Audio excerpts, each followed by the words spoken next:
おはようございます。おはようございます。ドラマなどは見るんですかね、さん。ドラマは最近見たドラマ。地獄に落ちるわよ。結構前だけど、は面白かったかな。話題ですよね。ねえ、戸田恵梨香さんの幅の広さがすごかった。こんな10代からこんな大人までいけますかみたいな。あと洋服がね、若い時の洋服めちゃめちゃ可愛かった。ああ、そうでしたね。スタイリストさん誰かなって思ってたんで。どういう目線で見てる？本当なんかそんな目線でばっか見た。でも大人になってからの細木数子さんいるじゃん。はい、あれは本人の服なんだって。そう、本人の服が提供してくれたらしいですよ。あ、そうですか。そうなん。ところであなた、聞きましたよ。お、何ですか？誕生日だったじゃないですか。おお、誕生日。おめでとうございます。いつの間にこれ？ありがとうございます。座ってください。見ていいですか？ダメ。これ消化不良すぎません？使うんだ。手紙はじゃあ後から見ていきましょう。うわ、手紙？これ手紙です。手紙です。これ手紙です。セルジュルタンスです。セルジュルタンス。そう、香水会で鳥で私がご紹介したの知らない？はい、覚えてますよ。中東みたいな、それのディスカバリーセットです。細いこうやつが8本くらい入ってる。ありがとうございます。お好きなものを。これは楽しみですね。選んでみてください、一番好きなものを。ということで今日はストリートスナップ、6月号ですね。6月号ですね。今回はファッション学生さんを、中心に集めております。実は私ファッションの学校の、先生やっておりまして、たまに1年に1回くらい行くんですよ。で今回行ったのが、S モードさん。とモード学園さんですね。じゃあそこの両校の生徒たちが出てくるということですかね。そうです。若さあふれるというか。そうで、それぞれに物語があるんだよね。その洋服の学校行くに決めた。そのエピソードも取ってくれてると。そうです。まずは3人 S モードさんから、マッチーと千尋くんと海斗くん。マッチーはですね、面白いんですけど、一回大学卒業してもう一回入り直した系の子ですね。なるほど。 S モードさんって割とねそれ多いんですよ。その理由もじゃあ聞いてくれてるってことですね。そうですね。で千尋くんは初めてこういう服の選び方する人に会いました。ファッション的にはパッと見てどう思いました？小綺麗だなって思ったんですよ。でも違うんですよ。なるほど。もうただもんじゃないっていう。ただもんじゃないっていう。普通に見えて普通じゃない。びっくりしましたこれ。そして海斗くんはですね、2000年代前半の格好をしてます。どの辺がですか？ブランドもそうだし、選んだ店もそうだし、シルエットもそうだし、私大学生の時こんな子いたなみたいな。サルエルパンツっぽい、あとブラックっぽいみたいな、あとちょっと民族入ってますみたいな。昔にもいたよっていうことですね。お店どこで買ったか聞いてください。皆さんってなるからどうぞ。町鳥昴生と申します。昴生くん。はい。職業学生 S モード。S モード2年生になります。ってことは2年生って20歳？24になります。24。じゃあ大学行ってもう一回みたいな。そうです。そうなんだ。なんで大学行ってもう一回ここに来ようと思ったの？もともと高校生ぐらいから服飾に行きたいなっていうふうに思ってたんですけど、当時はお店を持ちたいっていうのがあって、お洋服屋さん？服屋さん。なんでちょっと大学行って経済のことを学ぼうっていうのもあって行ったんですけど、より服の生地とかもうちょっと深いところに触れたいなと思って作り手の方に。なるほど、素晴らしい。で今日着てるものなんですけども、じゃあ上からシャツからいこうかな。シャツは JW アンダーソンのもので、それよりもその中に着てる謎の T シャツはホワイトアルバムっていうセレクトショップがあるんですけど、どこにあんの？東京の青山の方か確かにあって、そこのオーナーさんが立ち上げたブラックバードっていうブランドのもののグラフィティになります。なかなかハードなグラフィティ素晴らしいですね。でこの2つ着てますみたいなパンツは、うちの1年生の時にデザインを教えてもらってた加藤大地先生方が、ブランドをやられてて、オムナっていうブランドで。オムナ、面白いね。切りっぱなしのやつとかね。そうですね。パンツが出ちゃいましたみたいな、ちょっと下げパンの感じで靴はシュガーヒルのローファーでちょっといただき物なんですけど。なるほど。で、バッグはバッグもここと同じブラックバードっていうところの味が出ててかっこいいですね。アメリカのホーミンレザーっていう、結構最高級のレザーを使ってて、結構アフリカのなんかムードもこのブランドあるので、結構この根性ボタンだったりとか、これはトレードビーズ交換してなんかこう結構サスティナビリティ性もあるなと思って。なるほど。使ってます。じゃあ今日のファッションのポイントは何でしょう？ポイントはまずこれを軸に今日はちょっと暑いので着たかったので、それに合わせて結構ラブリーな雰囲気もある。ただそこにクラシックなシックなこうローファーを合わせることで中和させて、なるほど、ラブリーさをちょっと中和させる。そこを肌露出させるとちょっと少年っぽさっていうのが出ちゃうので、よりドレスに持っていくために白シャツ。で丈もちょっと長めに、このバランス感をちょっと最近気に入ってて、なるほどなるほど、割と長めの丈のシャツを選びました。言語化上手。いやじゃあファッション好きになったきっかけって何だったの？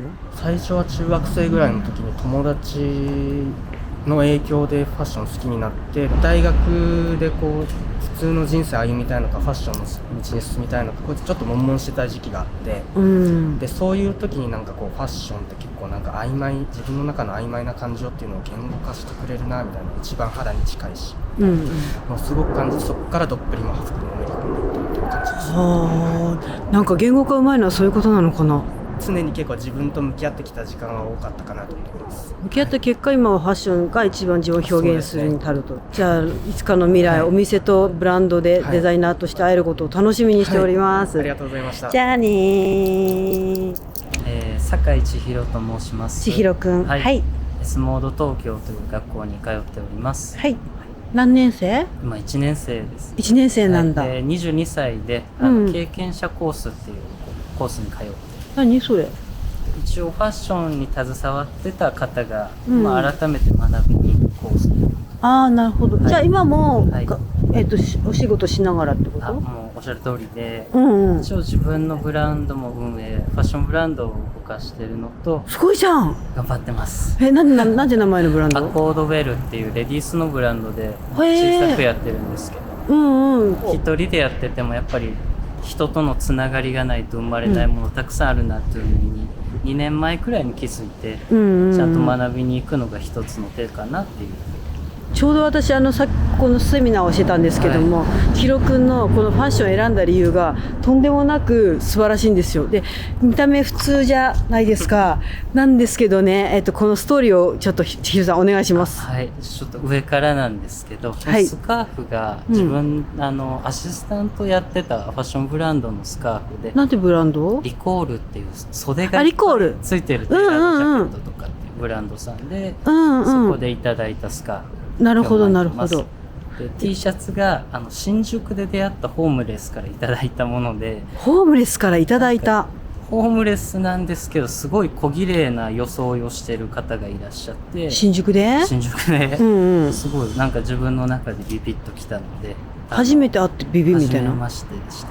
お声掛けして、T シャツよかったら買わせてくれませんかって言って1万2000円くらいでホームレスから。それ着てる服だよね。だってその時ホームレスはなんて言ったの？私のあげました。その時コーンの T シャツ着てました。コーン？コーンメタルバンド。じゃあ交換して、そこお互いスポポンになっちゃうから、交換してこれ着てくださいっつって。で綺麗なんですけど、なんかこの手首のあたりとかすごい汚れてて。すごいね。なんかその人の生活感すごい出てるなっていう。一応物語がある T シャツで、人に見せづらい部分っていうのにすごく興味があるので。例えばそれこそなんか社会に交わった時ちょっと自分がネックに感じるコンプレックスとか、ちょっとこういう部分に人苦手だなって思っても柔軟に関わりたいっていう、私個人の気持ちがあるので、なんかホームレスとの関わり方をその時は探してたっていう。で一番いい感じの小綺麗な人を見つけてちょいちょいつって。じゃあそしてこのパンツは？自分が販売職してた時に、そのブランドのパンツなんですけど。どこ？トラディショナルウェザーウェアっていう。知ってます知ってます。マッキントッシュのファミリーブランドみたいな。で形いいね。すごいシンプルに履けて楽ちんなので作業もしやすい。なるほどなるほど。で靴は？靴がこれヒューマントっていう韓国のブランドなんですけど、ミュールになってて。あ、本当や。いや、小技聞いてる。小技聞いてる。好き。バッグは？バッグはこれは高校生くらいの時に仲良かった古着屋の店員からもらったやつで。よくわかんないですね。なるほど。なんかそういう一個一個のアイテムに全てストーリーがあるのが千尋くんのすごいとこだなと思います。ありがとうございます。毎回服着る時にそうなの？なんか自分がこういう人だったとかこういう思い出みたいのを話せるアイテムがすごい好きで、このリングとかもおばあちゃんからお下がりでいただいたもので。あ、ティファニーの？はい。へえ、素敵。なんかその余白がファッションになるかなとかは考えてた。余白がファッション、はい、すごい。じゃあ展示会あったら呼んでください。ありがとうございます。ぜひ。じゃあね。川島海人です。海人くん。はい。東京の服飾学生してます。S モード。S モード東京です。はい。私ちょうど S モードで講義をしてきたんですけども、かっこいいから捕まえてしまいました。ありがとうございます。全体がこんな感じなんですけれども、着てるものを聞きたくて、トップスはどういう感じになってるの？フーディーのやつが。フーディーなんでっかいフーディーってこと？はい、そうですね。これ1枚のやつがベルンハルト・ウィルヘルム。ベルンハルト・ウィルヘルム。久々に名前を聞きました。やつで、下がゴースキンズカンパニーっていう東京の知り合いの方がやってるブランドのやつで、ちょっと菩薩のデザインとかが。あ、なるほどなるほど。はい。ちょっとセカンドスキンみたいな感じのトップスです。で、パンツは？下のサルエルはまあ普通に無限堂で。無限堂で？民族系のところで。はい、普通に買いました。無限堂ってまだあるの？ありますね。渋谷とか。いや、僕は高円寺結構好きなんで、高円寺行った時に買いました。なんかなんだろう、平成ぶりに名前を聞きました。本当ですか？で、靴は友達からちょっともらったものなんで、ちょっとどこのウエスタンブーツかわかんないですけど、なんか何回かリペアもして革もいい感じになんかボロボロになってきたんで、ずっと履き続けてるってやつです。へえ。で、何より大事なのはちょっと一周ぐるっとやってもらっていいですか？その髪型、ちょっと待ってね。捕まえちゃったの。この髪型は一体どうしたんですか？この髪型は、僕ちょっと髪型がこだわるのが好きなんで、人となんかちょっと違うアイデンティティ持ちたいみたいなので、なんかいつも面白いことやりたくて、なんかこれはなんかちょっと友達にもアイディアもらって、カチューシャみたいにやってみたらみたいな、やっちゃおうかみたいな。で後ろはなんかちょっと弁髪みたいな、感じで、ちょっと縁手を伸ばしてるみたいな。なるほど。将来はじゃあその服のデザイナーさんになりたいの？そうですね。それもあるし、なんか今自分音楽もすごい好きなんで、なんかそういうまだちょっと見つかってないんですけど、なんかそういうのをやっぱ自分の好きを掘り続けたいなとは思ってます。今いくつだっけ？今20歳、21になりました。21。今からだね。頑張ります。じゃあ何年かしたらデザイナーさんとしてお会いできるのを楽しみにしております。楽しみにしてます。ありがとうございます。じゃあやー。はい、見ましたけど、千尋さんはホームレスの方からシャツを買ったって言ってましたね。そう、すごくない？しかもパッと見て恋に落ちた感じで、これって思って交渉しに行くのすごくない？すごいですね。それに応えてくれるホームレスの人もなかなかじゃないですか。そうですね。ね、12000円でいい値段出してくれてるっていうのはありますよ。しかも千尋くんが着てたバンティーまでもらってるからね。すごいコンセプチュアルな服作りそうだなと思った。そうですね。こういう方だったらなんか今までにないものみたいな。作れそうだなって、哲学的なものを作れそう。マルタン・マルジェラみたいな感じを作ってくれるんじゃないかなと思っておったりしてます。次はですね、モード学園の新宿校ですね。コクーンのやつ。もう東京の方はみんなわかるだろう。このやつですね。新宿のこれ、細い卵みたいなやつね。2年生3年生くらいの人たちが私講義するんだけど、1年生の子ってまだ聞けないんですよ。時に1年生の子がモード学園のその道行くまでに花道みたいにみんな待っててくれたの。シトレを調べてくれて、みんなこうシトレカードを持っててくれたの。すごくない？すごいですね。人気者じゃないですか。いや、なんかアイドルってこんな感じか。いや調子乗りすぎでもうやらなくていいですからね、モード学園とか。いややめて。こうなりますから。毎年待ってます。鼻が伸びるだけだから。名古屋大阪待ってます。でそこでもそう撮らせてもらったのは講義を実際受けてくれた男の子女の子なんですけども、モード学園さんの場合はですね国際色豊か。この女性の方もアメリカからいらっしゃったのかな。そうですよね。可愛かった。なんでこう刺さったんですか。なんだろう、その子のキャラクターととにかくシルエットが異次元だったの。ああ、そうなんですね。生で見てて。生で見て。確かに写真よりは生の方がもしかしたらね。なんかワンピースの出てくる人みたいな。漫画みたいな、漫画の人みたいだったのが良かったのと、もう一人ネオくんって男の子を撮らせてもらったんだけども、エピソードが強い。キャリアも面白いですよね。面白かった。だからなんかやっぱちょっと覚悟が違うなと思いましたね。服に対するその彼を見てほしいなと思います。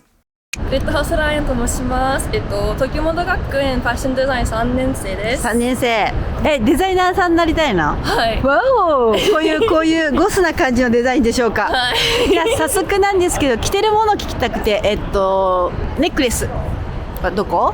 これはアメリカの店で買って、このシャツは10年前で、買って、この短いスカートはDark in Love というブランド。Dark in Love。これはPunk Rave というブランド。どこで買ったの？原宿で。原宿、竹下通りとかそういうところ？おー、かわいい。で、靴、タイツ、DIY してる？はい。こういうの好き。本当に赤が大好きだから、それは私のポイント。確かに髪の毛も赤だし、眉毛も赤だし。で、このすごくトゲトゲした靴は？これが中国ブランドだと思います。どこで買ったの？これが Angelic Imprint というブランド。ブレスレット。この2つは下北沢の専門店で。パンクショップ。はい。なるほど。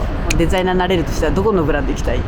私が本当にTrip NYC のブランドが本当に大好きで、みんなが着られる服を作りたい。みんなが着られる。私が本当にでかいから、服を探すの難しい。難しさは私が分かるから。じゃあ182。はい。そうだから聞いてみんな。だからこんなになんだろう、お人形さんみたい。そんなことないね。いや本当写真撮っててそう思いました。じゃあありがとうございました。じゃあねー。かわいい。名前がネオで東京モード学園の3年生です。3年生です。今日着てるもの着たくって、ジャラジャラしたこのネックレスは？ネックレスがダブレットっていうモード学園の卒業生の井戸さんところのね、なるほど。ネックレスと、あとなんか肩こりしないよっていうなんかコラントっていうなんか健康機器のコラボ。でもめちゃめちゃ重そうだけど肩こらんないの？肩こります。ちょっとこれ肩こります。好き、そういうとこ好き。でこのアニメの T シャツかなは？ T シャツがキリルっていうブランド。キリルと田中佳恵っていう、自分のちょっと好きなイラストレーターがコラボしてた T シャツで、セカストで買いました。なるほど。で、パンツも同じブランドでキリル。なるほど。キリルがもう一番ぶっちぎりで好きで、大好きなんだ。30着ぐらいあるんですけど。そんなに？はい。超好きじゃん。キリルしか着ない人です。すごい。で靴が？靴がグラウンズ。すごいよねこの靴。今年買ったもので今身につけてるもので靴下と靴だけが新品です。なるほどなるほど、素敵でございます。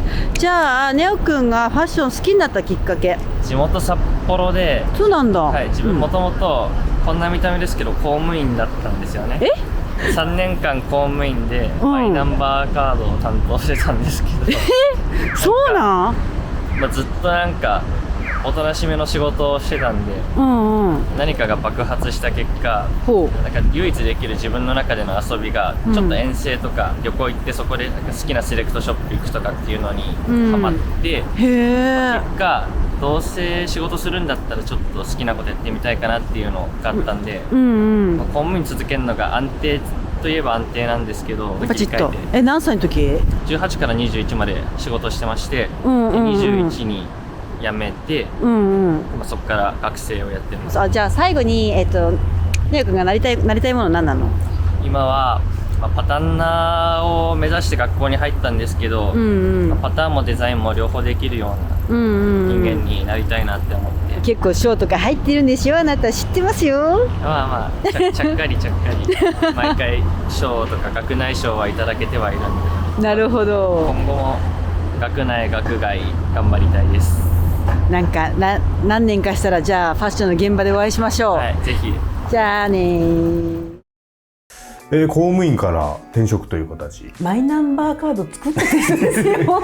すごい今っぽいやんと思いましたけどね。そっからそこに転ぶんやみたいな。没頭したんだなってファッションの世界にって思ったの。そうですね、人にはいろんな人生がありますね。いや本当見た目だけじゃ分かんない、ストレートスナップって人生切り取ってるんだなって思いましたよ。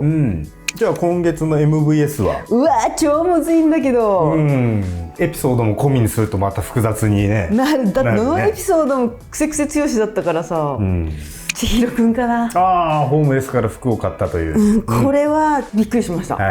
千尋くんがいつかの未来作るであろうブランドに注目したいなと思ってる意味も込めてですかね。はい、じゃあ来月は7月になって暑くなりますけど、というわけで、そうだね、次はなんか面白い人が撮れたらなと思っております。そして皆さんは5人、どれが気になったでしょうか。ぜひコメント欄に書き込んでおいてもらえたらなと思います。